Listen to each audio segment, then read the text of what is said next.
A dispute that has been going on for 4.5 years, and a legal battle that has stretched multiple years, has finally come to a conclusion between Disney and former Mandalorian star Gina Carano, ending in a settlement Thursday evening. We got the news on this one, and honestly, I'm a little bit surprised that it ended up getting settled, mostly because, well, I would imagine as this was a lawsuit that was heading for discovery, Disney probably didn't want certain information that was out there, probably didn't want certain emails to come to light, and well, we'll always have to speculate because I would imagine there's probably a fairly extensive NDA that is being attached to this settlement. We're likely to never hear about it because, hey man, both sides have come to a conclusion. They realize that, oh god, we can't really win this fight, this is looking really bad for us, and we have deep pockets, and at the end of the day, if Gina Carano, who really doesn't need the money, her family is very well set up, and she can still she is one of the most popular people on the convention circuit, not just for the nerd circles, not just for the comic conventions and stuff like that, but she can just hop over because she is a legitimate pioneer in the mixed martial artist realm. She can continue to make appearances there and make money in perpetuity for as long as she wants. It's not exactly like she's hard up for cash either. And so that's why I was thinking, it's like, hey man, you also got Elon Musk bankrolling your lawsuit, so this could have gone on, but apparently, the pot got sweetened well enough. And on the other side of this, from a Disney point of view, yeah, they can dispense with a few $1 million. I would imagine probably more than a few $1 million, but we're never going to know the exact total, nor that they also don't really care. But they also realize that, oh shit, we still want to push all of this girl power shit, and like there's one believable badass female that's out there that we could put in a bunch of this stuff, and as we're going to be wringing dry the nostalgia of so many IPs, not just under the Disney umbrella, but over on the Fox side of things, just take a look at what they're doing with Alien and Predator, just a couple of names that come off the top of my head. So yeah, if they want a believable ass-kicking woman in one of those movies, I mean, God, we kind of got to reconcile with Gina Carano, okay? And as opportunities go, you take a look at the consolidation, the splitting, and the reorganizations that are happening across entertainment right now.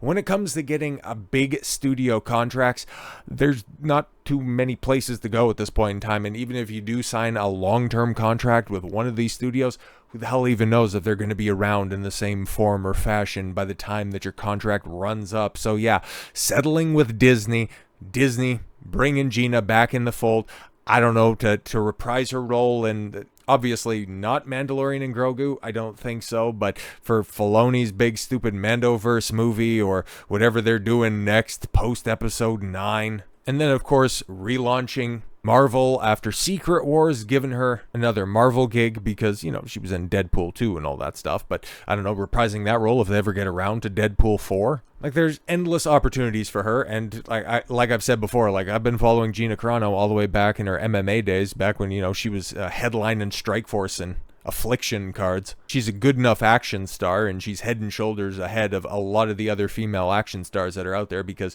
she genuinely has all types of charisma. She's a likable and nice enough person in interviews as well. So yeah, I've been rooting for her success for a very long time. So while seeing her and, everybody right now is a flutter about, oh my god, is she going to be coming back to The Mandalorian?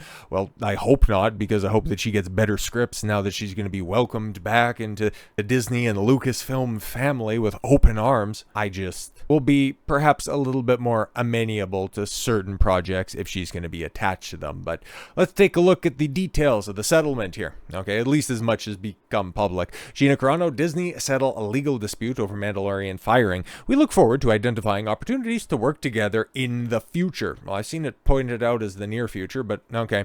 So Lucasfilm and Walt Disney Company have reached a mutual agreement in their legal dispute with Gina Carano following her firing from The Mandalorian. And the timing on this, well, we're going to talk about it tomorrow with all of the streaming and all of the revelations from a certain earnings call. Yeah, it's interesting timing to say the least, but we'll talk a little bit about that in a second. But a Lucasfilm spokesperson said in a statement provided to Variety, the Walt Disney Company and Lucasfilm Lucasfilm particularly getting singled out because I think that they were a separate co-defendant in that lawsuit, if I recall correctly, are pleased to announce that we have reached an agreement with Gina Carano to resolve the issues in her pending lawsuit against the companies. Yes, okay. Ms. Carano was always well respected by her directors, co-stars, and staff, but not by the company that insinuated that she was, in the Nazi adjacent. Okay, like we tried to put her through a 40-person SJW struggle session. We dragged her name through the mud. But yeah, she was always well respected with everybody else, though. Like, come on, it's a no-brainer that we bring her back in. And she worked hard to perfect her craft while treating her colleagues with kindness and respect. With the lawsuit concluded, we look forward to identifying opportunities to work together with Ms. Carano in the near future. Because yeah, if they come out, like I think that there's a big Disney event. I think D23 happens later this year. Like if they bring Gina Carano out on stage and say, "Hey guys, Rangers of the New Republic, it's back on," I'm sure that that'll get all the hype in the world until you realize that it's going to be written by Jon Favreau and Dave Filoni. It's like, oh fuck, well hey, I'm glad Gina's getting work. It's like whenever you see, it's like when Christian Bale came in and he was a Gore the God Butcher in Thor Love and Thunder. It's like, well, he put in a great performance. It's just unfortunate that he's a part of one of the worst Marvel movies, if not the worst, depending on from a certain point of view. It's the worst one. But anyways, Carano was fired from The Mandalorian in 2021 and several other projects. Like I said before, Rangers of the New Republic, that was one of the many Star Wars related projects that were announced at one point in time, kind of like the Rian Johnson trilogy, the Taika Waititi film, the Dan and Dave production, or they were supposed to get a trilogy as well. Patty Jenkins' Rogue Squadron movie, but then again, the list goes on. There was supposed to be a droid movie, okay? What about Donald Glover's stupid Lando show or movie? We'll get around to it at some point in time, but we're really happy about Star Wars Starfighter. After, yes, sharing several controversial social media posts, including one that compared being a Republican to being Jewish during the Holocaust. Well, for as much simping as Republicans do, don't you think that that's an apt comparison? But even still, like the meme itself that, was shared on Instagram was, hey, we should probably, not let the government demonize our neighbors, especially given the times that we're in, 2020, well, yeah, this was in 2021, winter of 2021. It's like, yeah, we should probably not do that. That'd be all right. But no, was it really about that? Or was it about beep, bop, boop about a year earlier when Disney and Lucasfilm employees were told to put encouraged to put their pronouns in their social media bios? Little out of column A, little out of column B. She was also dropped from as a client by UTA at the time. In 2024, Carano filed a suit in California federal court alleging wrongful termination and discrimination, as well as a demand that the court should force Lucasfilm to cast her again and pay at least $75,000 in punitive damages. Disney's lawyers filed a motion in April of 2024 to throw out the lawsuit, arguing that it had First Amendment right to fire the actor. And then she's like, yo, take a look at Pedro Pascal's social media feed. And they're like, oh, fuck. Constitutional right not to associate with the artistic expression with Carano's speech. And then they're like, yeah, motherfucker, you got a couple of these contract-looking things that kind of say that you can't just dismiss somebody on these nebulous bases of, oh, let me guess, free speech. Oh, shucks. Carano fired back in the post on X, writing, Disney has confirmed what has been known all along. They will fire you if you say anything that they disagree with, even if they have to misrepresent, malign, and mischaracterize you to do it. Exactly. Now, they are now on record letting everyone who works for them know that Disney will take any chance they can to control what you say, what you think, or they will attempt to destroy your career. Glad we cleared that up. The First Amendment does not allow Disney to wantonly discriminate, which is what they have done in my case, and frankly, have now admitted they did. If you ever wanted to know what today's Disney's values are, they just told you. Carano's lawsuit was funded by Elon Musk, the owner of X. I didn't know that. Thanks for clarifying.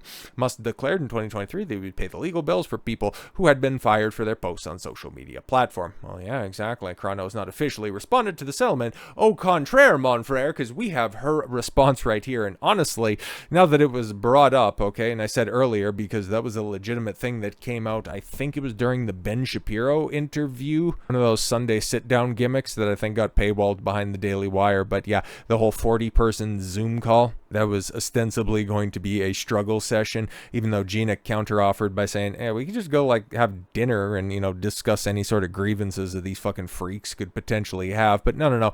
They wanted the safety and security behind their screens to just yell at the bad lady for touching their feelings funny. But this admission right here, the settlement of this lawsuit, even though Disney really doesn't have to acknowledge any wrongdoing. That's exactly what a settlement is for. Just going, can we just make this disappear? You tell us how much you need in order for us to just make this just a memory, a distant memory in the past, and we can go ahead and look for new and exciting opportunities to revive an otherwise dead brand. But we'll get to that very shortly. Let's get to Gina's response to this. I've come to an agreement with Disney and Lucasfilm, she tagged there, which I believe is the best outcome for all parties involved. I hope this brings some healing to the Force.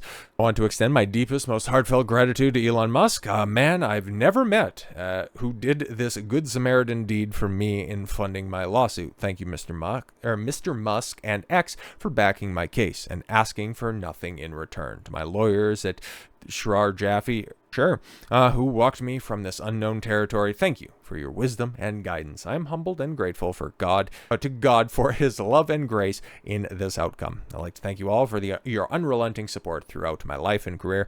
You've been the heartbeat that has kept my story alive. I hope to make you proud. I am excited to flip the page and move on to the next chapter. My desires remain in the arts, which is where I hope you will join me. Yes, I'm smiling. Very nice. See, it's very easy to understand why she is so likable to so many people and why it was just so egregious for her social media post, her otherwise inane social media post, to be singled out and used as the impetus to get rid of the one likable thing about an otherwise tarnished second season of The Mandalorian. Because Cara Dune as a character fucking stinks, but her portrayal is really good. Okay, she's likable enough on the screen. And because, well, I think Fantastic Four has kind of shown the waning believability that Pedro Pascal can be a box office draw, and how Star Wars ended up betting the farm on a fucking lame horse heading into their next movie coming out in May. Oh boy, Mandalorian and Grogu, get ready for like a $300 million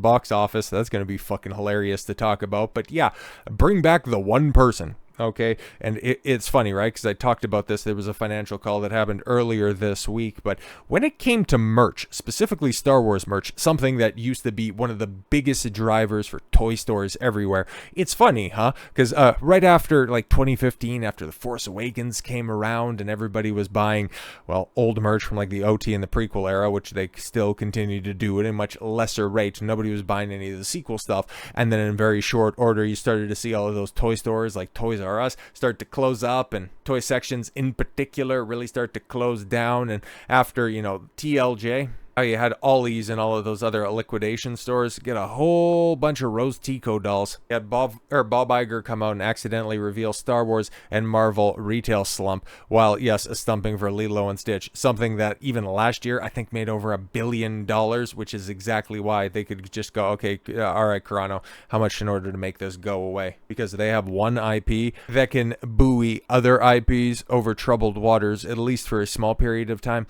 But when it comes to building on and iterating a franchise, yeah, they're going to need something to drive it forward, okay? Because after Gina Carano's firing, the hottest thing in Star Wars merch was anything that had Cara Dune attached to it. Like, it's Black Label action figures, like those things were going for a very, very high rate. That could also be because she was just fired, but even in general, it was one of the best selling female action figures that Disney had, full stop. So yeah, bringing her back after, Iger lets slip that, Star Wars merch isn't quite selling the same way that it used to, and how we've seen recently, and we're going to talk about, I think, over the weekend, about how Star Wars, outside of one specific cordoned off property, is ostensibly a dead brand that is dying in real time.